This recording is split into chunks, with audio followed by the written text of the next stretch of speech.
दोस्तों, आज की कहानी है बहू तुमने कड़ी खिचड़ी क्यों बनाई। दोस्तों, कहानी शुरू करने से पहले अगर हमारे चैनल को सब्सक्राइब नहीं किया हो तो कर लीजिए ताकि आपके पास पहुंचे हर रोज नया वीडियो। मम्मी जी, मेरी तबीयत ठीक नहीं है। काफी दिनों से लगातार कमर में दर्द है तो सोचा आज डॉक्टर के पास हुआ जाती हूँ। सीनू को संभाल लेगी। वैसे भी शाही नाश्ते का काम तो मैंने निपटा ही दिया है और खाना आकर बना दूंगी। सास कमला जी के कमर की डस्टिंग करते हुए काव्या ने पूछा, अरे काव्या, तो जानती है मुझे बच्चे नहीं समझते हैं, ऐसे कर इसे अपने साथ ले जा।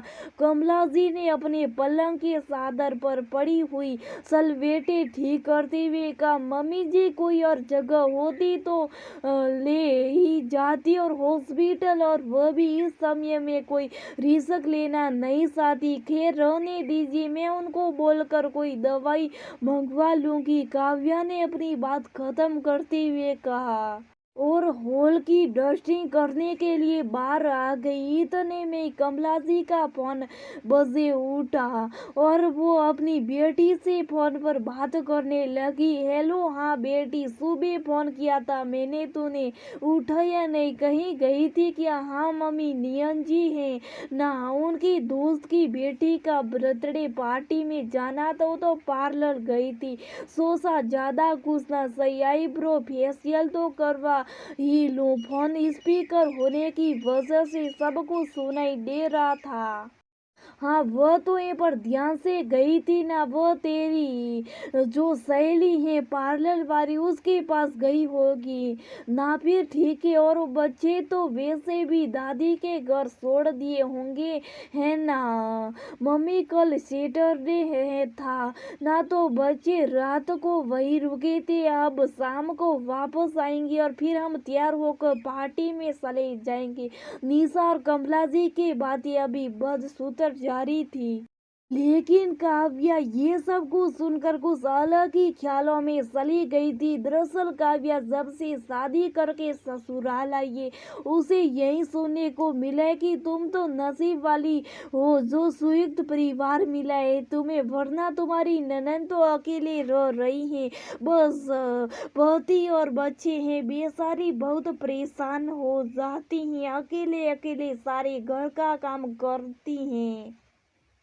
शाम की 4 बज जाते हैं, बहुत थक जाती है। कोई भी बात हो, सास हमेशा यही उल्हाना दे दे कि तुम तो परिवार के साथ हो इसलिए तुम फायदे में हो और हमारी बेटी दुखी। आज काव्या को लग रहा था कि आखिर हर सुख से परिपूर्ण होने के बाद भी मम्मी जी ऐसा क्यों कह दिया कि उनकी बेटी दुखी है, ना उन्हें पैसे की कमी है ना प्यार की, अकेली रहती हैं, आजाद जिंदगी जीती। यहाँ तक कि सब मन के अपने बच्चों की जिम्मेदारियों से भी आजाद हो जाती और उन्हें दादी के घर भेज देती है। तो फिर वह दुखी का है सिर्फ इसलिए कि वह घर का काम करती है।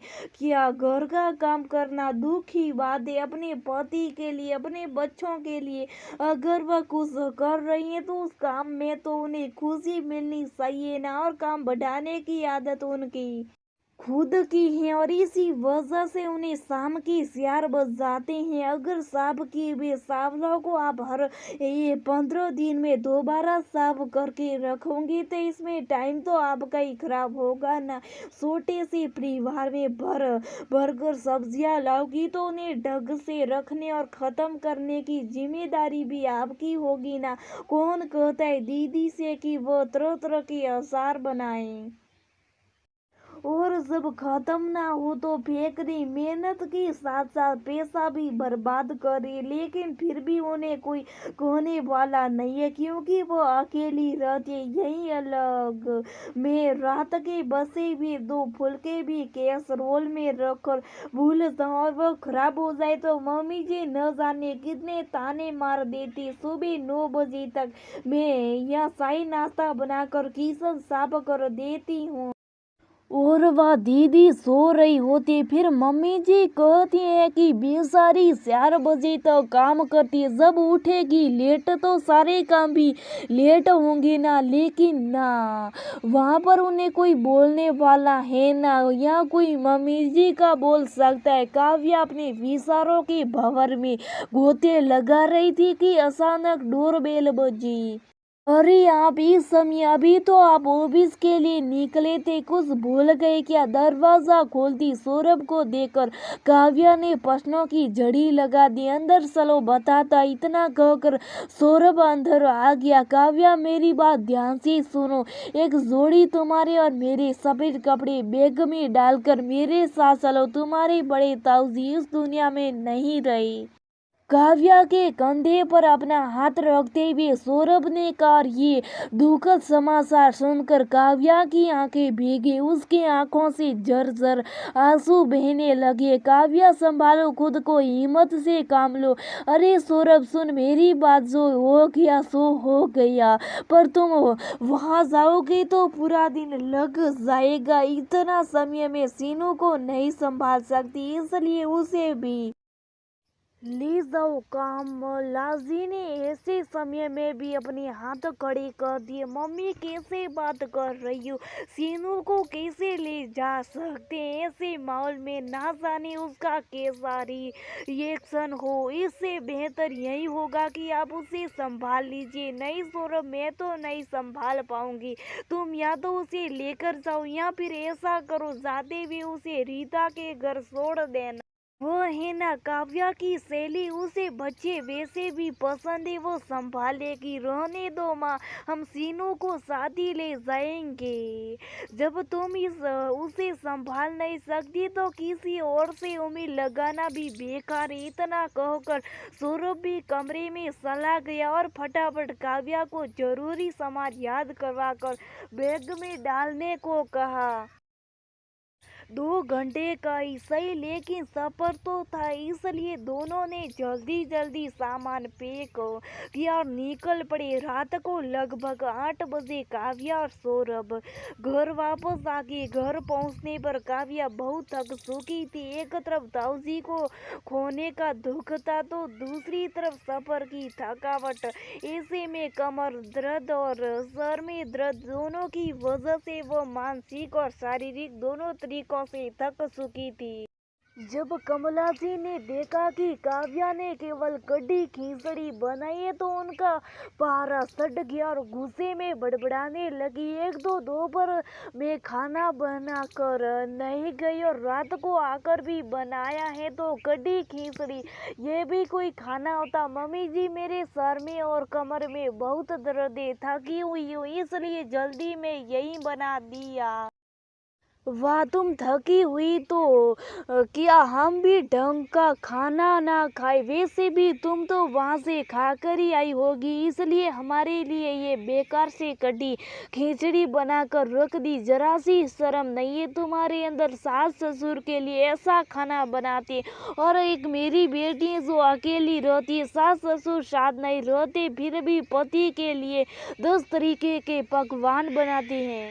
कर थक कर सुर हो जाती है। बेचारी अकेले रहना कोई मामूली बात नहीं है, बेचारी बहुत दुखी हो जाती है काम करते करते। पर तुम्हें क्या, तुम्हें तो सारे सुख है ना। कमला जी ने जो भी कहा आज वह काव्या के दिल पर लगा था। हाँ मम्मी जी, सही कहा आपने, मैं बहुत सुखी और दीदी बहुत दुखी है, क्योंकि वह अकेली रहती है, सास ससुर के साथ नहीं रहती। तो मम्मी जी अब मैं दुखी होना चाहती हूँ, मैं भी अकेली रोना चाहती हूँ, ताकि मुझे भी तो एहसास होना कि कैसे काम करते करते हैं। दीदी थक जाती है ना, सारी सुख सुविधा होते हुए भी वो दुखी है, क्योंकि उन्हें घर का काम करना पड़ता। और मैं तो मशीन हूँ, मैं तो थकती नहीं हूँ। मम्मी जी, परिवार के साथ का मतलब होता है हर सुख और दुख में परिवार के लोग एक दूसरे का साथ दे, लेकिन क्या आपने कभी मेरा साथ दिया है? डॉक्टर के पास भी जाना हो तो मुझे 10 बार सोचना पड़ता है, लेकिन दीदी अपने बच्चों को दादी के घर भेजकर आराम से पार्टियों में पार्लर में जाती है, लेकिन वह दुखी है ना। और हाँ, सुबह 9 बजे भी उठती है, फिर शाम को 5 बजे तक काम करती हैं, और इसलिए वह दुखी हैं। और मैं सुबह 6 बजे से लेकर रसोई में घुस जाती, इसलिए सुखी हूँ तो ठीक है। मम्मी जी, अब मैं भी दुखी होना चाहती, और ये मेरा आखिरी फैसला है, फिर चाहे किसी को मंजूर हो या ना हो। आज अपने दिल की भड़ास निकाल कर काव्या अपने कमरे में चली गई। देख रहा है ना सौरभ, तेरी बीवी मायके से होकर आने पर कैसे फड़फड़ा रही है। जोश आ गया है ना, मायके का नहीं माया, मायके का जोश नहीं है, ये तो सच्चाई है। वो हर बार सब कुछ बर्दाश्त कर लेती है, लेकिन आज तुमने उस पर ऐसे समय पर इल्जाम लगाया है जब वह अपनी दुख में दुखी है। किसी अपने को खोने का दुख बहुत होता है माँ, और ऐसे समय में भी तुमने उसके सर पर हाथ नहीं फेरा, बल्कि उसे ताने दिए। तो फिर जवाब तो वो देगी। और काव्या क्या गलत का है? परिवार का मतलब साथ होता है, तुमने कब साथ दिया उसका? ऊपर से बस यही कहती हो कि दीदी दुखी। अरे कौन सा दुख है उसे? यही कि उसे घर का काम करना पड़ता है माँ, उससे दुखना का काम काव्या करती है।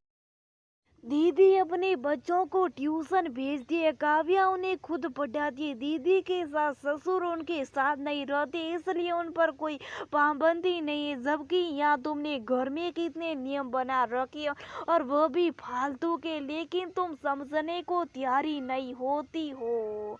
इससे बेहतर यही होगा कि हम अलग हो जाए। इतना कहकर सौरभ अपने कमरे में चला गया, रोती हुई काव्या को चुप कराने। काव्या बेटा, ले दर्द की गोली है और पानी दूध सब लाई हूँ, फटाफट दवाई लेकर दूध पी ले, जल्दी फायदा हो जाएगा। बेटा मैं तेरे आगे हाथ जोड़ती हूँ, यह घर छोड़कर मत जाना। मुझे अपनी गलती का एहसास हो गया। अपनी बेटी के मुंह में पड़कर मुझे हमेशा यही लगा कि वह दुखी है, जबकि ऐसा कुछ भी नहीं है। और तो और तुम्हें परेशान करने में भी मैंने कोई कसर नहीं छोड़ी। साथ देना तो बहुत दूर की बात है, आज सौरभ की कही हर बात मेरे दिल में उतर गई। बेटा मुझे माफ कर दे, कमला जी ने हाथ जोड़ते हुए कहा। रहने दीजिए मम्मी जी, माफी की जरूरत नहीं है, बस आपको अपनी गलती का एहसास हो गया, आप पछता रहे, यही हमारे लिए काफी है। आशा करती हूँ कि अब हमारे रिश्तों में सुधार हो।